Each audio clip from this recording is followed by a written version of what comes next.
Hello, welcome to the Crackpot Podcast.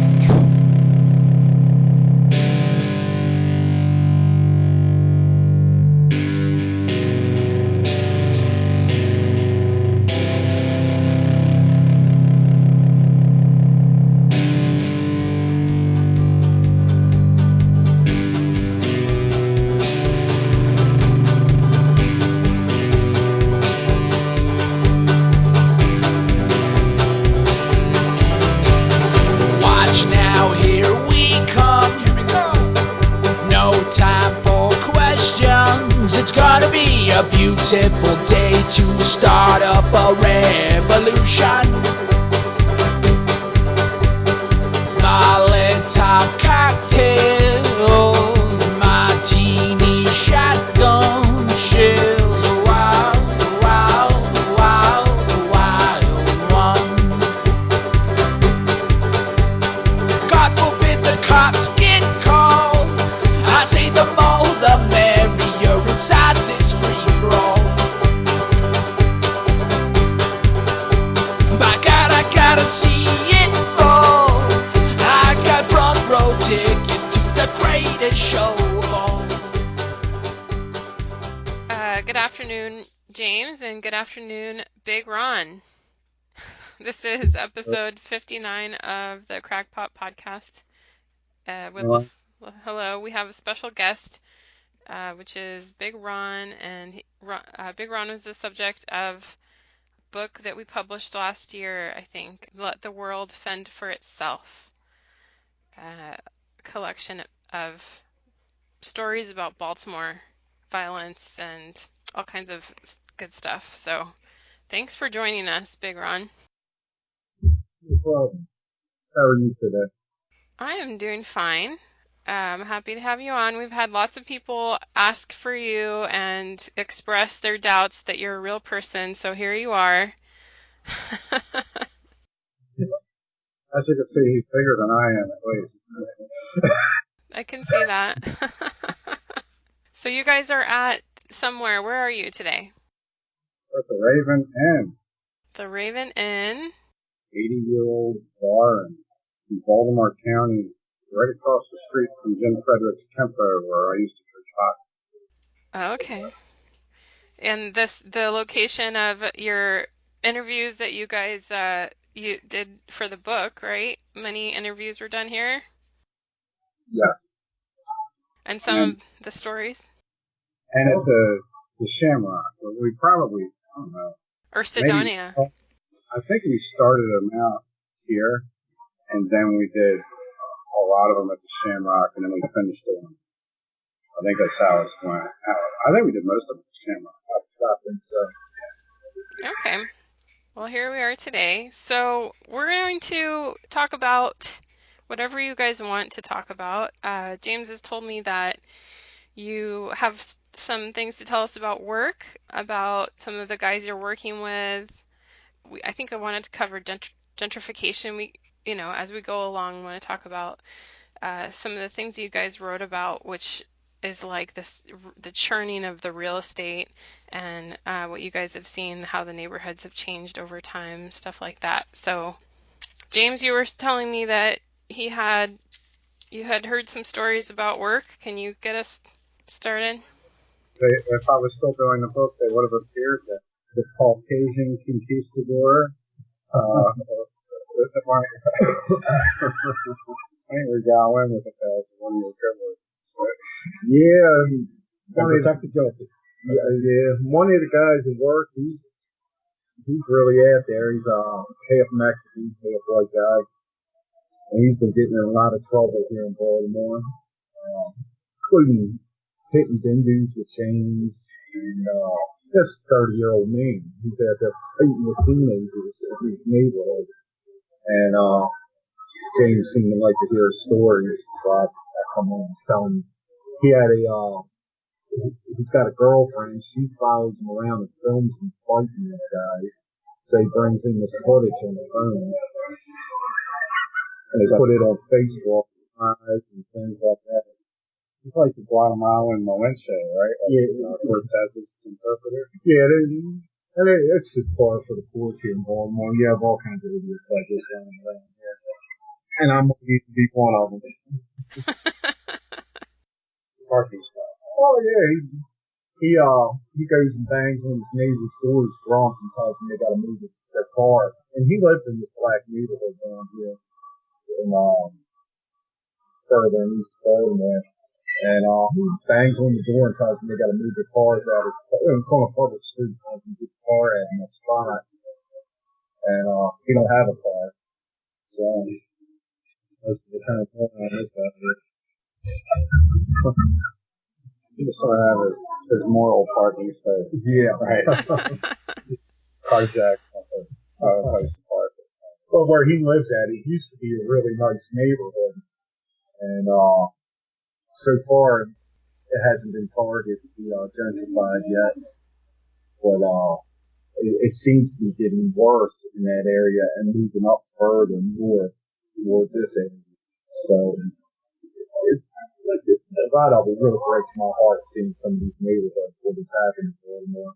Just the people leaving, and I mean, and then they're trying to bring homeowners back in, but it's more people leaving than it is coming in.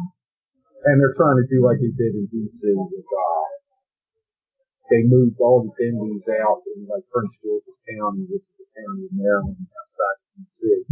And it's a big real estate boom for all the government workers. And they're trying to do something like that here. But I don't know if the jobs are here to support that. You have only a certain amount of, we don't have to do it. We have a lot of government work here, but not like New York City. So you can only bring so many people in before the market starts drying up. And it seems to be doing just that in the area. So we'll have to see. Some of the main areas, they've already been split. And they're struggling now just being surrounded by all the crime. Like James LaFond on all the crime. You can't put a diamond in the middle of a kale patty and expect it to, stay shiny. So, right. Why don't you describe what it's like to go into a house that's been sectionated and then abandoned? Section 8 people are now out of there, and you've got to bring it up to standards. Oh, it's a terrible mess. I've done many of them renovations. Like I was telling you that the stoves, they're always hard hit. You have the burners missing, people smoking drugs and cigarettes constantly burning the stove out. Holes in the walls, every door and window will be broken. Refrigerator will be broken and removed from the residence. Just tell you that you'll see graffiti in the house. I mean, just actual graffiti on walls. I mean, it's a mess. So they use a stove as a lighter. Yeah. They smoke drugs and cigarettes, using how to do that. And the stove's not designed to constantly lit like that. So it burns the heat of it out. Then, for whatever reason, I hadn't identified it, the whole stove will turn black. I don't know if it catches a fire, or grease, or what, but it'll be like black and burnt out. And basically every time you have a new homeowner, a new renter come in, all that has to be replaced. So, how long does it take to do that? Yes. Yes. Thank you. Little break in that talk here. As short as possible. We'll do it cheap and as quick as possible. You're talking a matter of weeks. And weeks, basically fix the walls, paint, put more appliances in, repair any carpet, tiles. You'll have cigarette burns everywhere. And that's what they do. They're quick and cheap as possible. So if they can get the new people in there, then usually it's like $60-some a month they charge these people. And then the rest is government funded. And they don't even collect it. 60-some. They're not going to. So you basically just And usually when we get a home, they'll either move for whatever reason or it'll become a nuisance house or the police will raid it and that's why the people get put out. So you got to get someone living there. And it's just an ongoing thing. But the main thing that landlords like is a constant check from the federal government every month. You're not tied up in renters working all trying to get your rent. Right. It's just a way of aiming federal dollars at your city and your building and everything. So they don't really care about who's in there as long as the checks are coming in. No. And that's the whole, that's how the Section 8 gets a foothold in a lot of neighborhoods. You'll have generally the population in the neighborhood like in Baltimore start getting older, and then you'll have people either go off the retirement homes or die off, and then their family don't want to move in there. So they either rent it out, and usually they'll try to rent the old-fashioned way, and it doesn't work out. They wind up getting screwed out of their money, and that's how Section 8 gets a foothold. Or the house is just sold to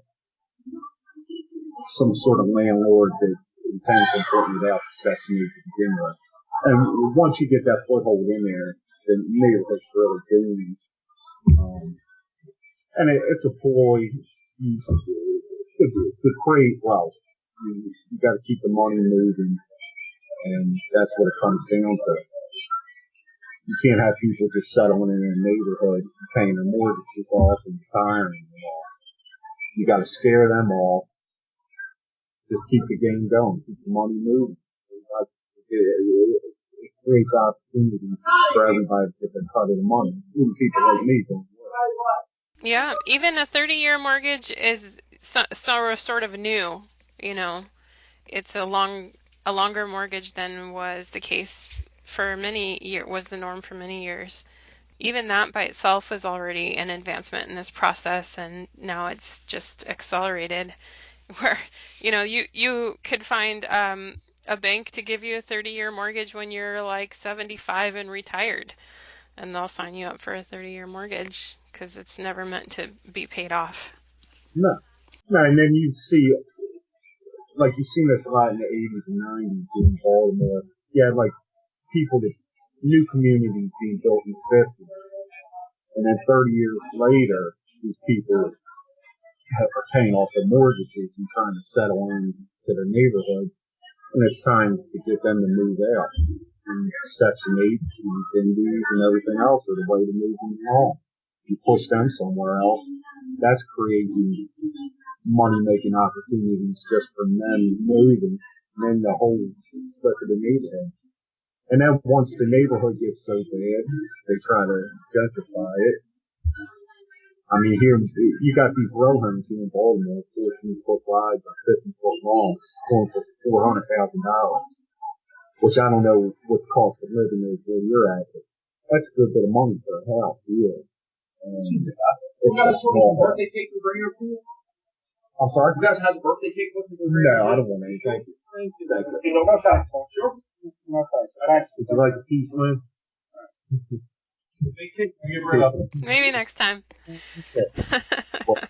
Yeah, no. Yeah, it creates a big opportunity where you got to just keep people moving, keep the money moving, and everybody gets their percentage. Yeah, and it seems like it's reaching a point too that it's going to stop working because now you're seeing these articles coming up about how it's wrong for white people to move away from cities. Like, you know, obviously white flight itself is racist. And so what's actually going on is the proportion's getting too small. There's just not even enough white people. I just watched a Netflix documentary on why the future is. It was aimed at white people, and it was about why the future is for millennials to move into cities. I think I was the first millennial in the Baltimore area that started this trend.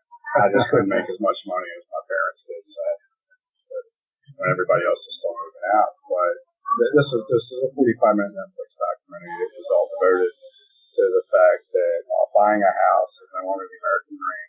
Renting a condo in the city should be the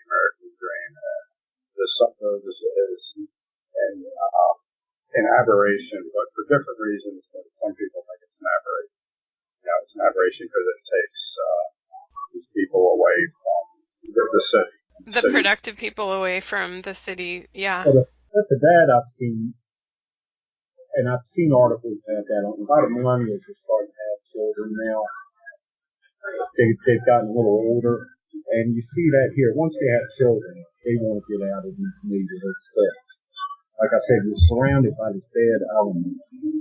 Even if you can afford to put your child in private school, you have all this going on.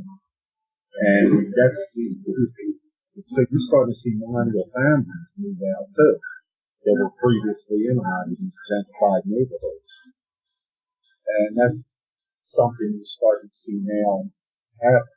Everything changes once you have children. Absolutely. I would have still been, I would have, if I was single, I would have paid that house off 7 years ago and probably still been home in Baltimore City, but I couldn't defend 3 other people. There was only one of me and I had to go out more. Well, so Ron, you mentioned condos a minute ago. Did you see the video out of San Francisco that guy was stopped the condo tailgate, the other guy from tailgating into the condo, and he's famous now. Do you know this video I'm talking about? No, I didn't see that. It was in San Francisco, and they have there's a condo building where the door is locked, but there's no security person on staff, and so the resident was leaving, and a man was trying to follow him, jump into the building before the door shut. And so, of course, the guy starts calling the cops, but it was a black man that was trying to sneak into the building. So, anyway, I'll show you the video another time. But the point is that these types of buildings are really vulnerable. Do you guys have a lot of these types of buildings, like maybe downtown area or something? Yeah, you see a lot of these, not only downtown, but all around. You'll have to, it'll be like a keypad or a phone there. You call or ring the homeowner and they calls you in or lets you in. And you'll see a lot of that. Now, when I was first married, I lived in an apartment building in Hamilton, not too far from the Green building. And they evicted this dingo, and somehow he started living underneath the basement. Went down to a basement, there's washer and dryer and a storage down there. He started living under the steps down there. Got a blanket, alarm clock, everything set up in there. The reason he got caught, and I didn't know, I was down there and I was welding something at work. And the self-smoking one. That's how they found out this guy was living underneath the steps. But that's why you have to keep places like this locked. You'll have people living in there in the winter. They'll just come in there and sit there and crash out.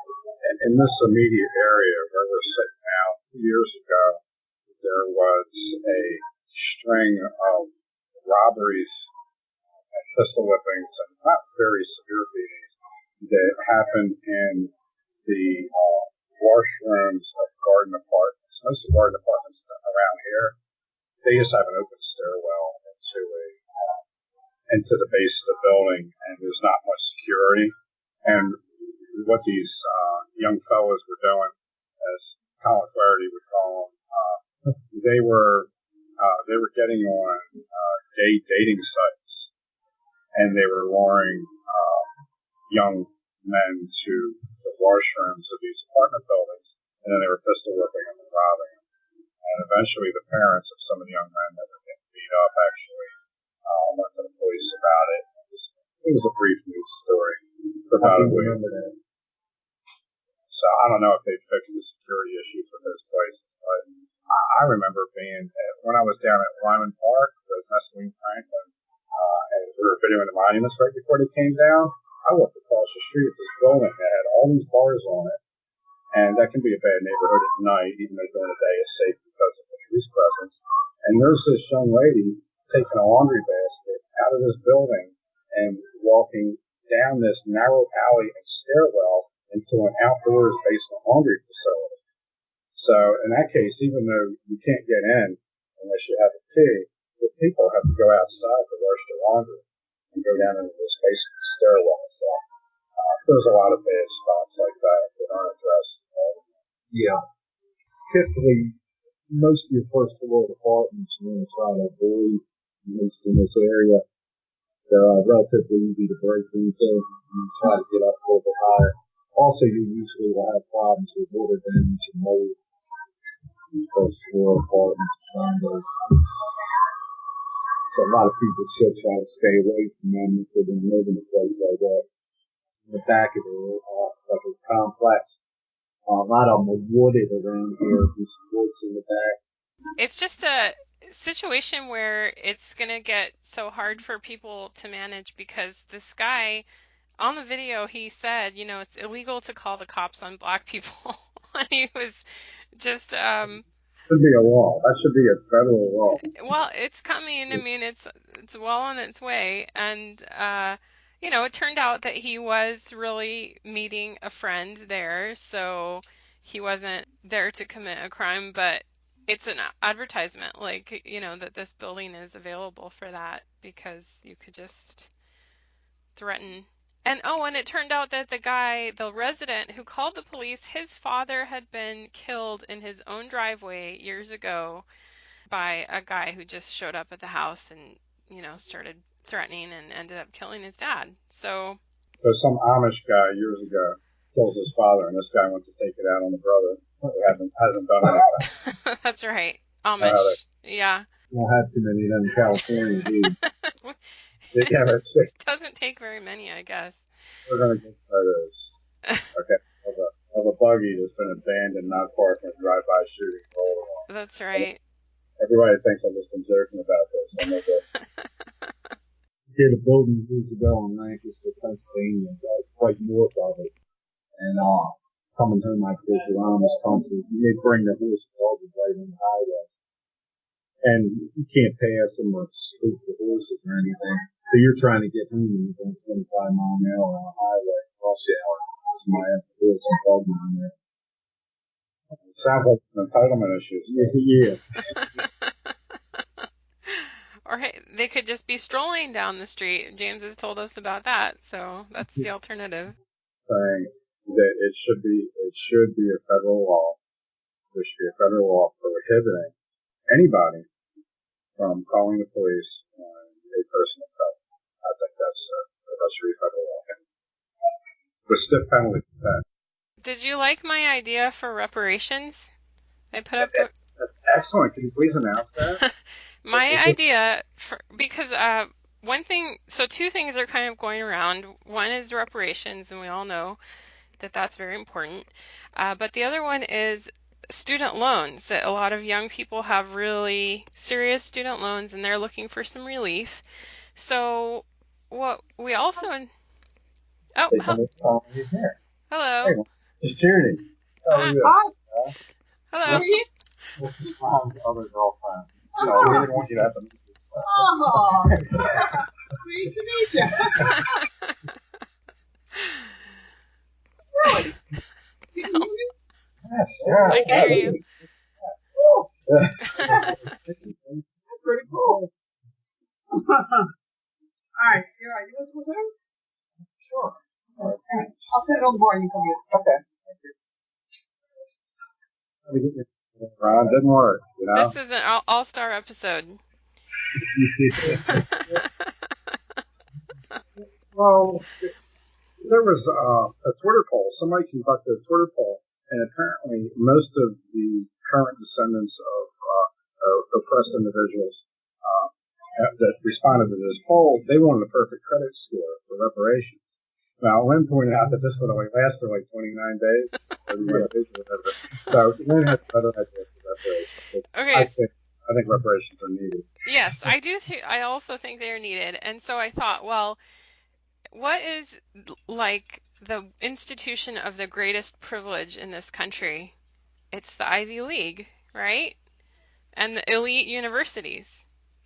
That's where the privilege comes from.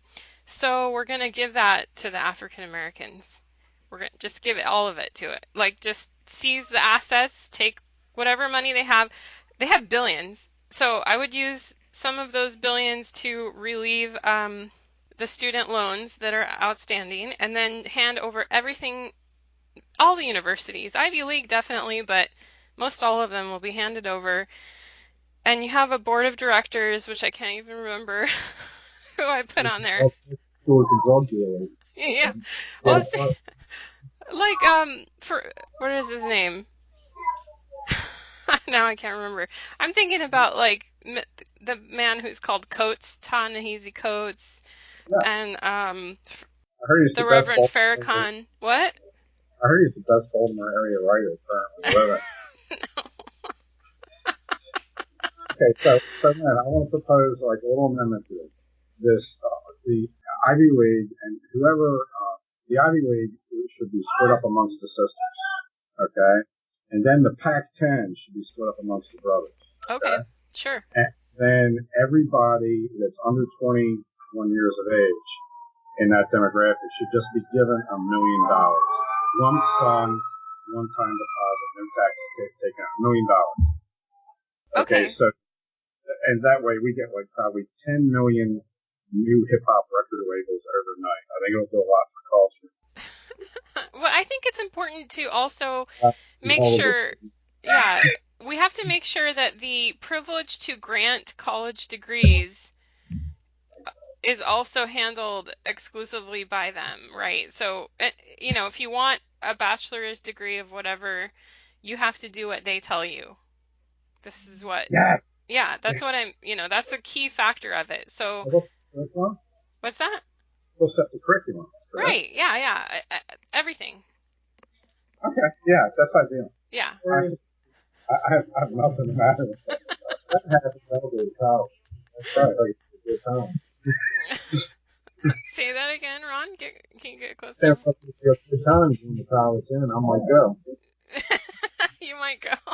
You don't have to spend money to go. You can just sign up as part of the staff and teach the OG curriculum, right? I'll ease my way in somewhere. I think it makes sense. It's two birds with one stone is what I'm thinking. Good idea. That made my day, man. Well, Lynn made my day with a lot of things yesterday. She called me up just to give me like 12 news items.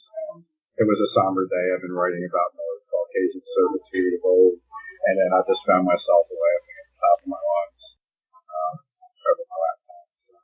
So there's good news out there. But there's around. It's going to be like the Lesbian Olympics or the Lesbian Super Bowl. Oh, it's over. It's over. You know what I'm talking about. Ron, do you know what I'm talking about? The Lesbian Super Bowl?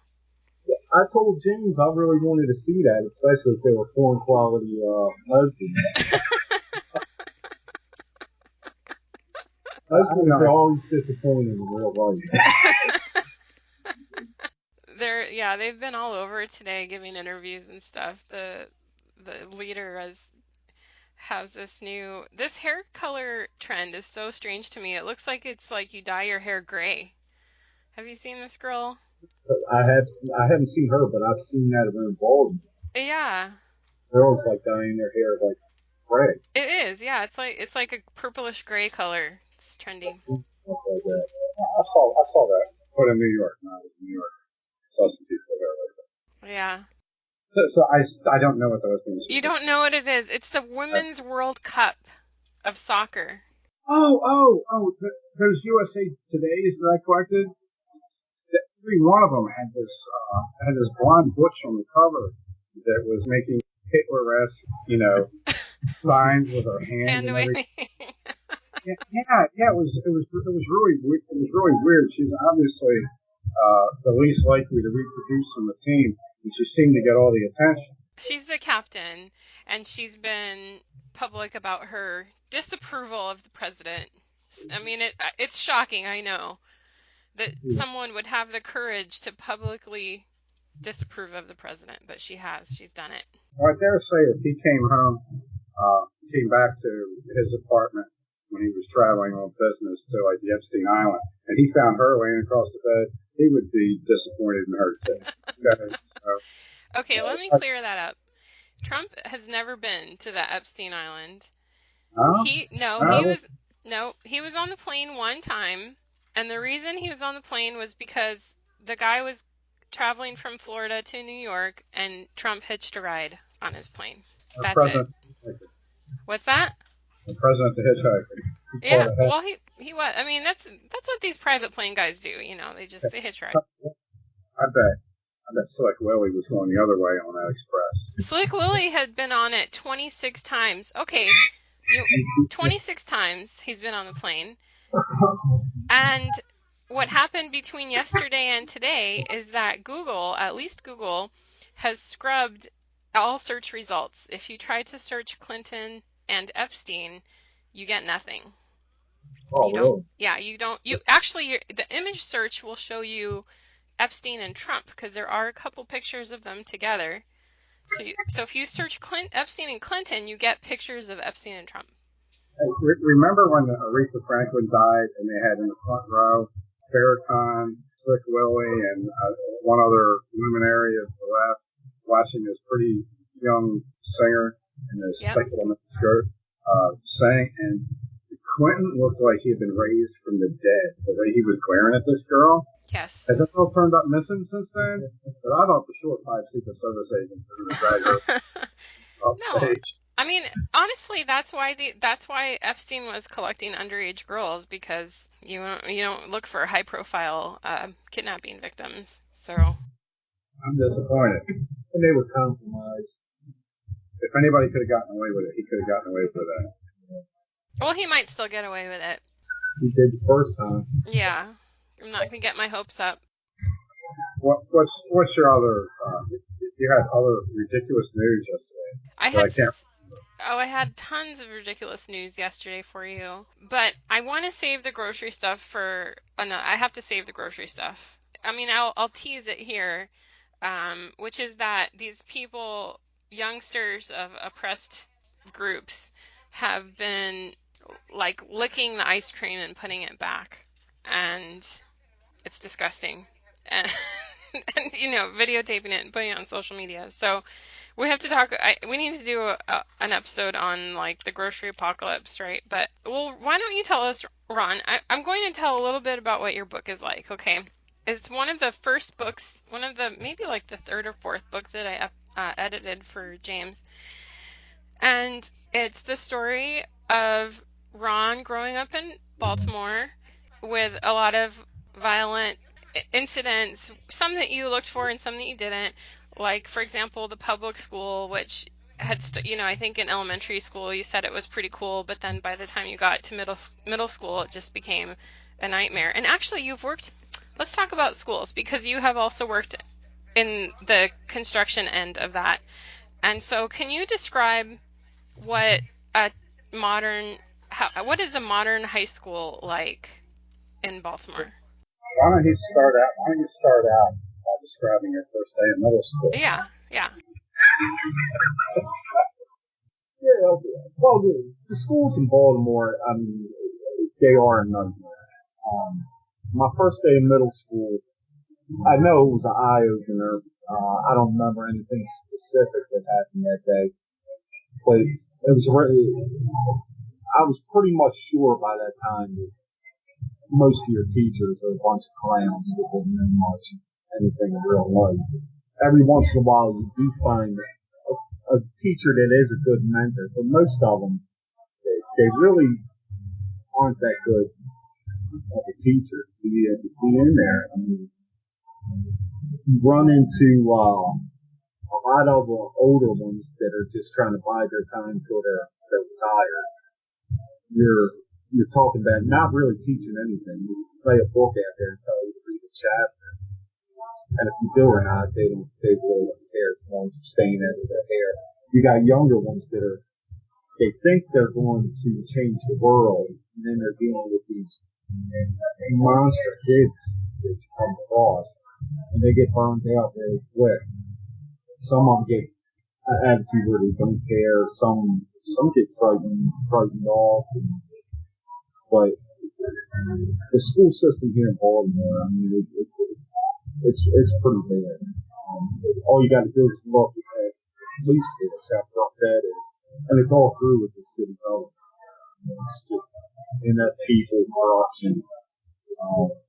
And the schools are no different. All it is doing warehousing and criminals for the most part out there. When you first started at Hamilton Elementary School, I remember interviewing you about this. You went to middle school in a period of time before they had No Child Left Behind. Right. Okay, so why don't you describe the one guy that you got attacked by in front of the lockers in middle school, like what his appearance and age was and how old you were? I must have been, how old are you in 6th grade? About 11 or 12? Yeah. Yeah. This guy he was in his early 20s. Yeah, this is back when he Wow. was behind. You actually had grown men in middle school. They would keep you in there up until you were 21 years old. And so what happened to this philanthropist? Well, he punched me in the mouth, and I was walking between these buildings, and he hit me in the mouth, and I threw up my fist to start fighting with him. He took off running, and his friends were around the corner, and I said, "Oh, please." And I ran back in. He was wound up being arrested for it. But this is what you saw in middle school: grown men with beards. I think that's part of the reason why they did the No Child Left Behind Act, is they're leaving everybody behind. I mean, you can't have 11, 12, 13-year-old kids with 18, 19, 20, 21-year-old men. No way. And it was the same in high school. You still had up to 21 years of age. Like I said, they're warehousing. Probably good for the football team. Yeah, that did have a good football team. Oh, man.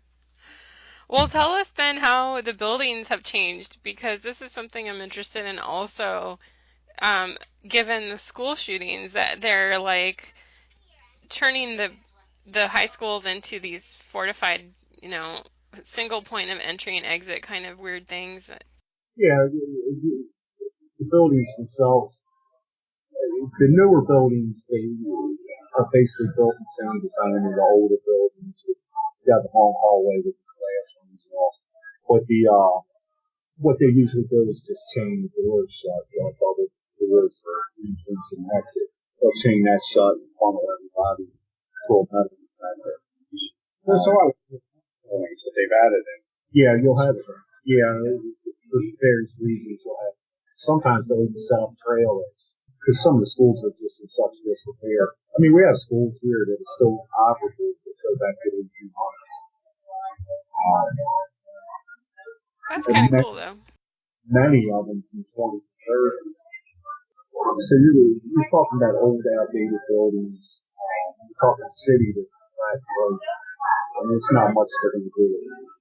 And you're talking about a student body that's really not going to be much of a fight. Like I said before, warehousing. Every once in a while, you will have a shining star. They all have a gifted talent program. And every once in a while, that does save somebody. But most of them, they're there until they get put out. That's that. They just ride them home, give them the employment, get their ass out, whatever. But most of it's just, that's all they're there as people. I think I recall that Baltimore's 8th graders are, I think 11% of 8th graders are doing grade level math. Well, you're talking about 15%. Yeah, functionally retarded people. That's really what you're dealing with. But now, the last thing you went to, it's the one down there by the old pumping station where the tunnel goes down to like the Inner Harbor. Yeah. That school down there. When you got transferred down there, we'll describe what that classroom was like. That, I guess if you watch some kind of prison movie put together what it's like being in prison, that's what it's like walking into that school in the classroom there. That was actually one of the last chance schools in Baltimore. How'd you get something? I beat somebody up. That was just last you got put out on your ass. They have one in East Baltimore and West Baltimore at the time. And that was a bit of a future convicts there. I'm surprised I didn't end up with one myself. But I wasn't there for long. It was really nothing there for me. My mother didn't have to put me at the house. I didn't have to pay. And there's nothing there for me to learn. I was probably reading better than most of the teachers there. Oh, man. Wow. You ate books when you were a little kid. Oh, yeah. Yeah, it was bad. And that's what everybody in that school was there for. Violence, destruction of property, vandalism, whatever the worst thing that gets expelled from school, that's where you went for. And you made it. Yeah. Well, I wasn't there long. I remember in our town there was the alternative school, but there was nobody like that old, as you described earlier, anybody over 18 or 19, I guess, there was nothing like that. But wow. I mean, that's a huge risk on a lot of levels. Nowadays, like I said, I think they have a new child left behind that. You're just passed along until you graduate. Right. But, Come over here, David. Hey, what one's here? Hello. Hi, how are you? Oh, okay. Well, this is another friend of mine. Yeah. Guy I used to coach. Yeah, this is the all-star episode, so we're having people stop by. That's great. Thanks for stopping by, David. And we're gonna do an episode, I think, soon enough too. I'm sorry, say that again? Oh, we'll have David for another episode. At some later date, we will do it. I'm just here to listen. That's good. Thank you. But yeah, the school we were talking about, they're doing a big renovation in that school. She's playing with her hair. Yeah. I know my other daughter's asking something. All right. Well, back to your book then. It talks about your education, which was tragically cut short by the deficiencies in Baltimore public schools. But then, You signed yourself out at school? I just didn't go back on that. The one that's saying now, I signed myself out on my 15th. Did you go into the construction trade right away? Yeah. And always in the area, the local area? In between southern Pennsylvania and northern Virginia. So it's quite a large area. Where the guy I was working with, he had a couple of black guys, well, they weren't old, they're about my age now, but they were old to me then. They were heroin addicts, and he would give them money every morning for drugs. And he'd drive them out to the job site. So that's what he did. It's amazing to me how long and how well people can live as heroin addicts. I don't have a lot of experience with that. Well, this is one of the worst areas in the country for it. It's a terrible problem. It's spread around the country, but it's always been a problem here. I mean, even going back to the 50s, problems with it.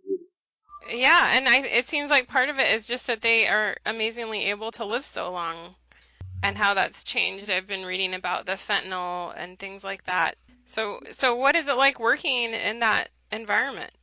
It's not good. You can't trust them. Things come up missing. You can't rely on them. It's really not a good workplace environment. Addicts like that.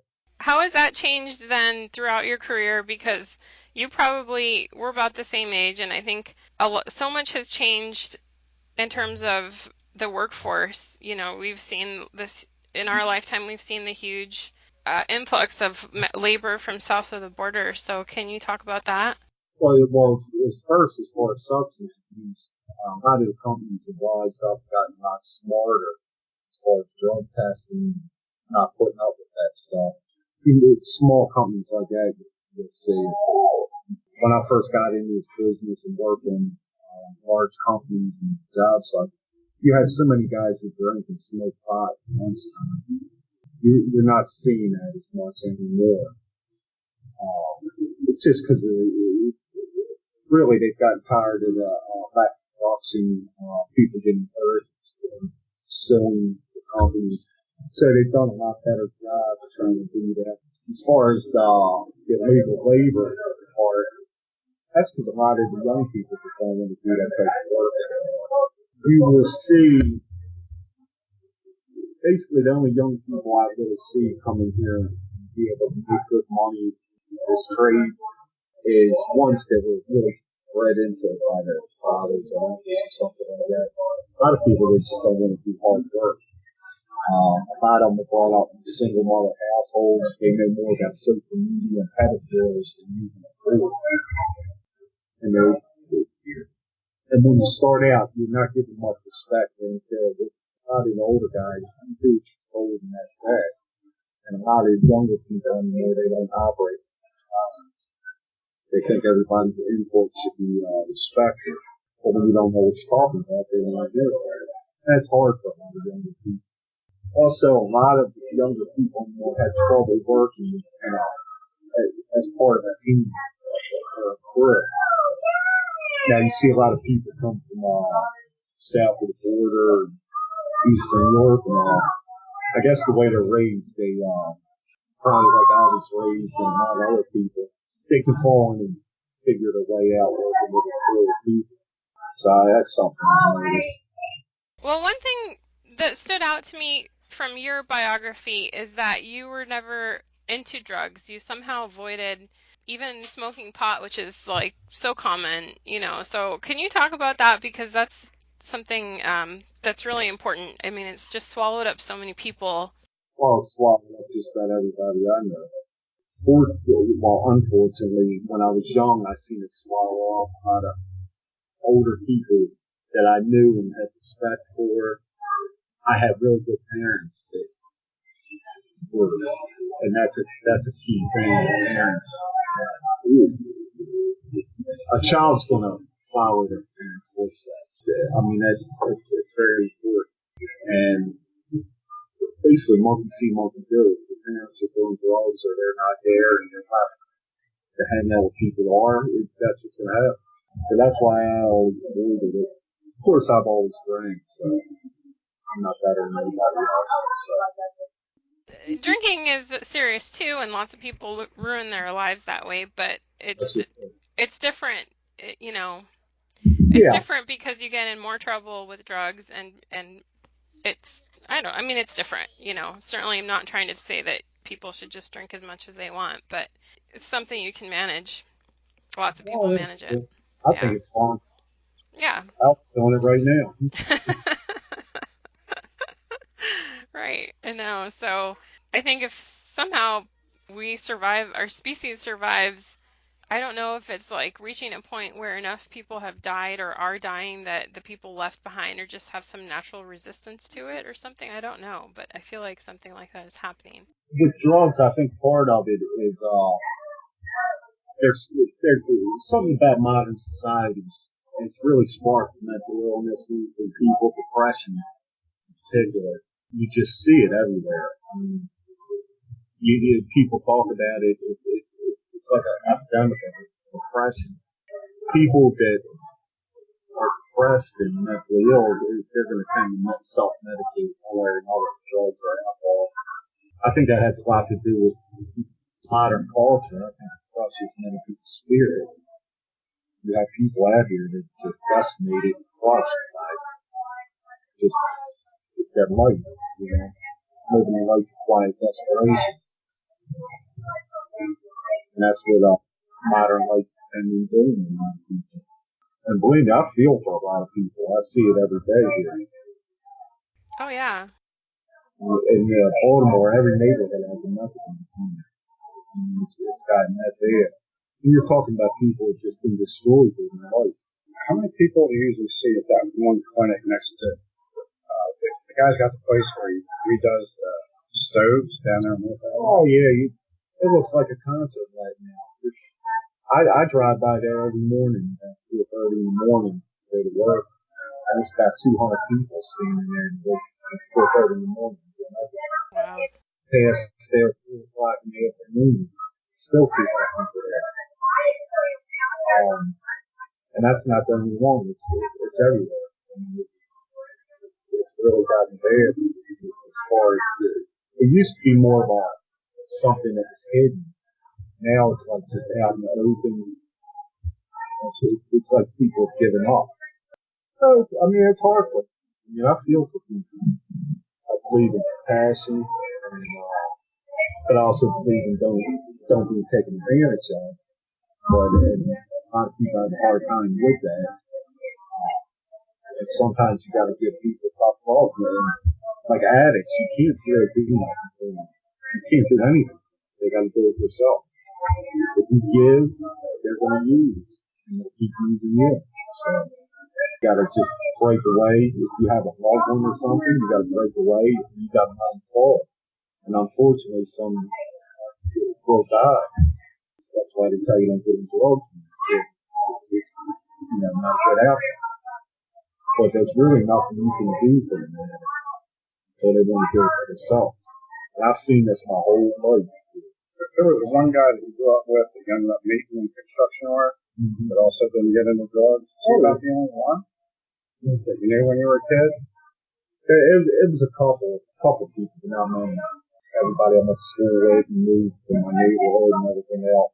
Also, maybe 3 or 4. And I think one of them drank and smoked pot.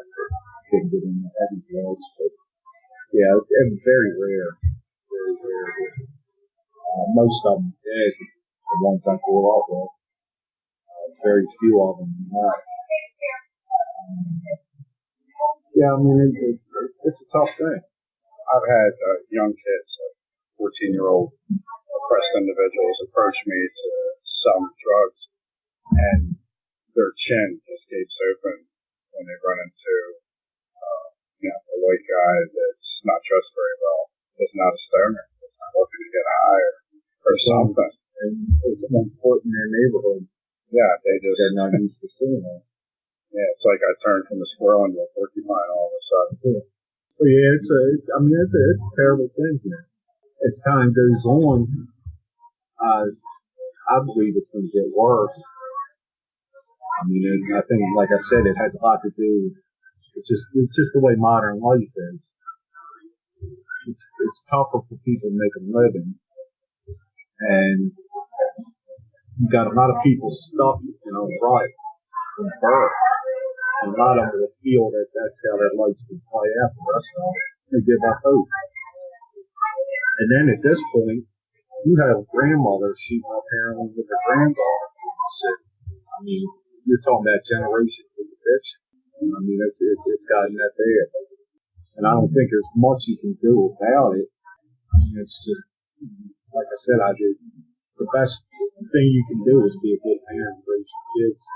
Sports, I think, are a great thing. Martial arts, boxing, football, baseball, whatever, darts.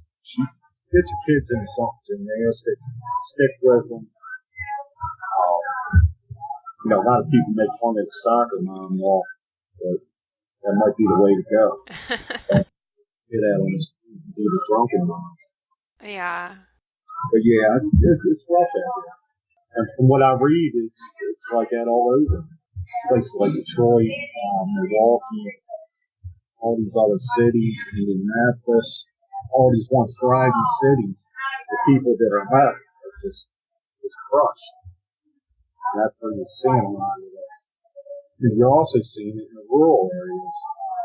So, I mean, which, once again, a lot of industries moved out. Got a lot of people there were not local.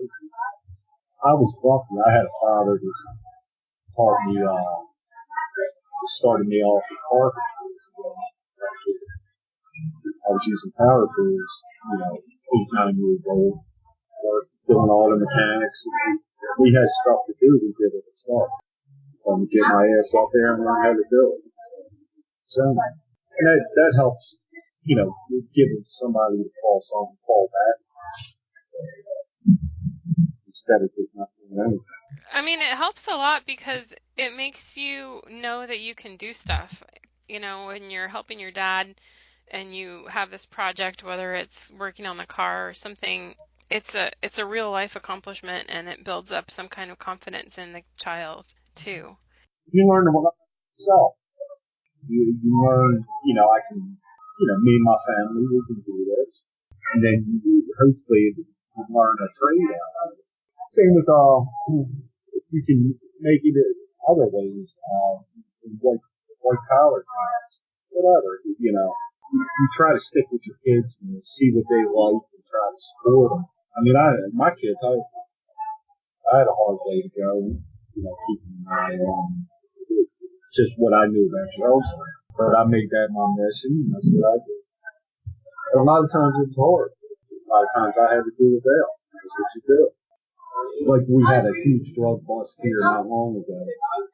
They like to make believe that it's some drug dealer coming across the border with some drug stuff up his ass. But they're bringing whole shitloads of drugs into this country. There's people in the government behind them. Not saying the government itself is, but there's higher ups there. I even knew a guy I worked with. His father worked security for New York. And he said his father would say he'd get word, whole tankers, big ships come up from South America and places. They said just let it in. They wouldn't check it or nothing. It could have been anything on those ships.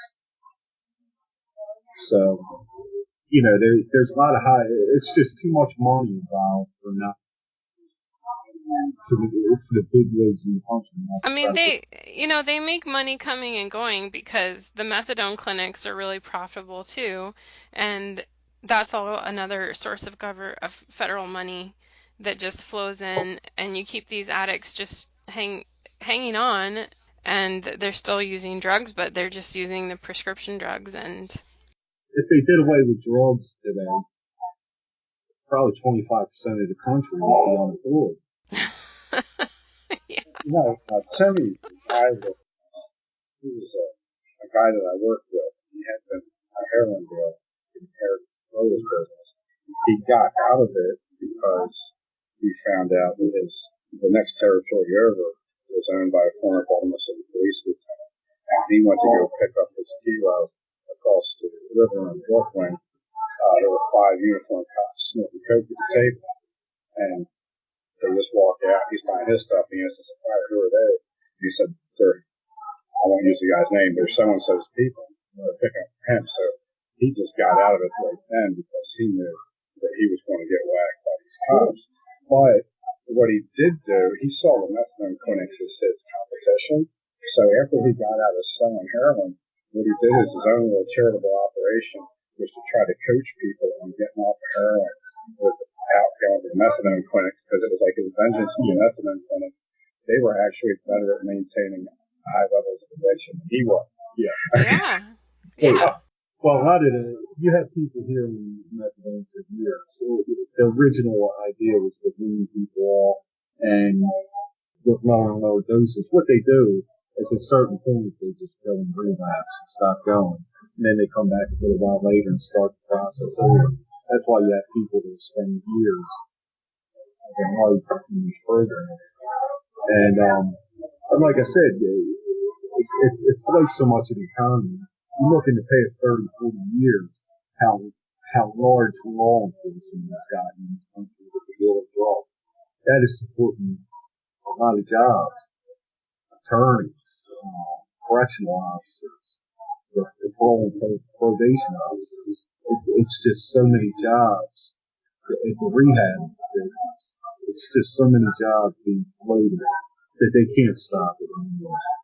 They just can't. And there's no incentive to really stop it.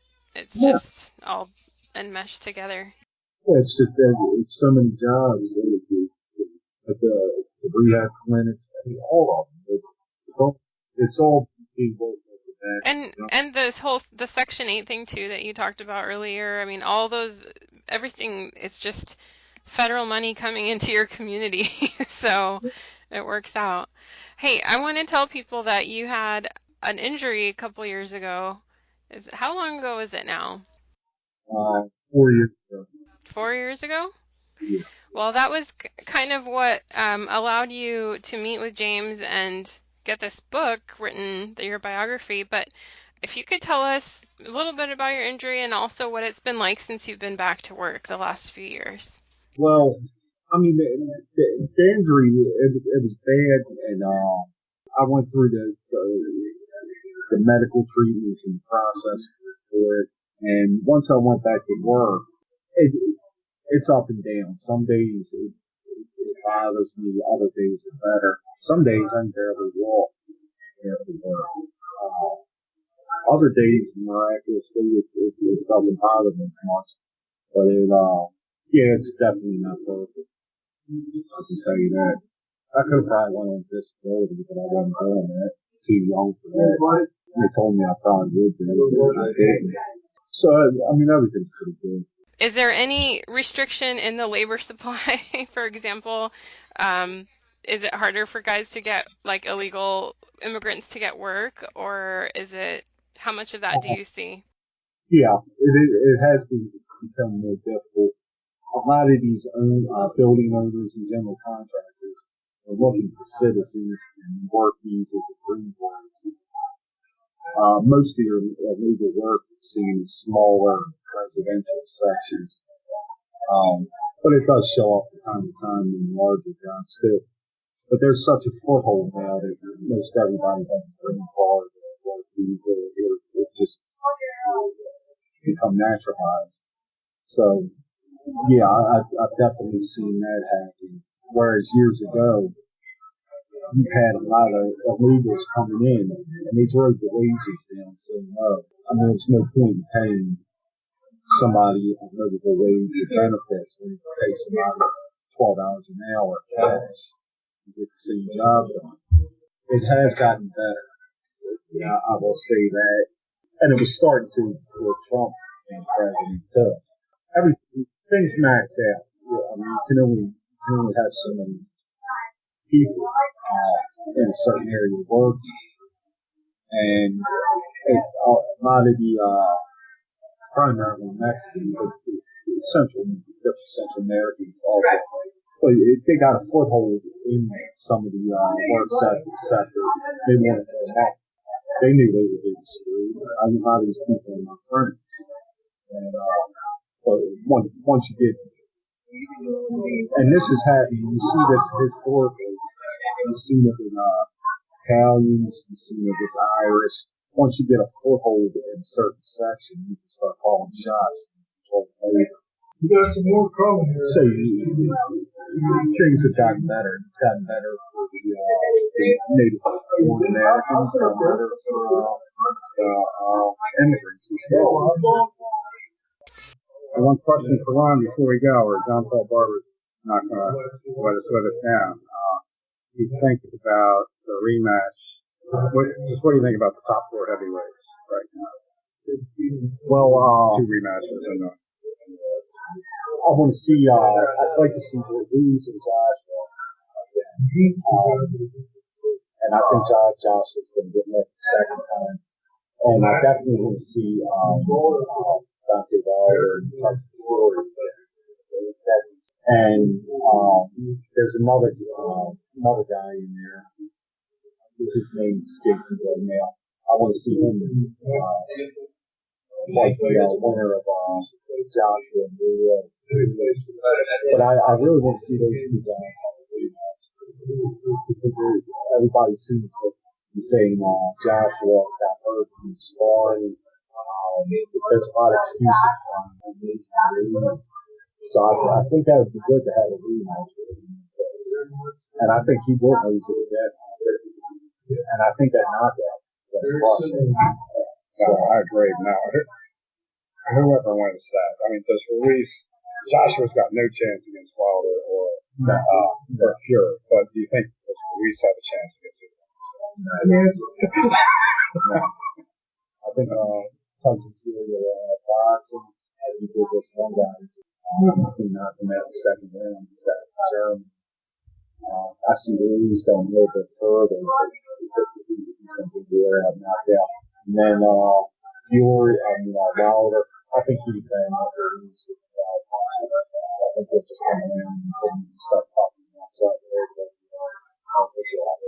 I think he's got a real schoolwork style.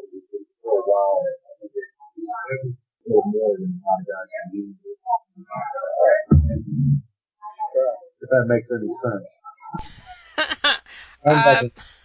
I don't know anything about it. Sorry. I'll get some help for your girls. Well, I think we're going to wrap it up. That was a little over an hour, and I'm hoping that the sound quality comes out okay. It's a little bit rough because you guys are in a public place, but I really appreciate you, Ron, joining us because high demand for you. So I'm glad you could. Ron is a fiction that I made up. Yeah, well, you are a fiction writer, so there was some skepticism. But he was my 6 foot plus alter ego. Huh? That's right. The internet rumors fly. But I've seen you. I believe that you really are the guy described in the book. So there you go.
Outer space, mothers can wait.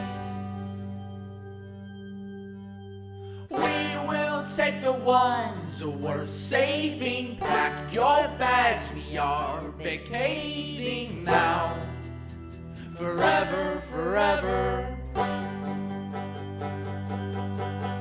There's a cosmic radio in my head and it's reading news articles and the correspondent sadly said the universe is flat. He also mentioned that gravity is caused by our cavities and our reflection of time's not a receding hairline, it's all mass produced in the back of our minds. Let's face it, there's some things that we will never know, and I don't ever want to know. And so it goes. Let's buck it up, let us run amok, let's do the things that we want to do. We're animals after all.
Out yonder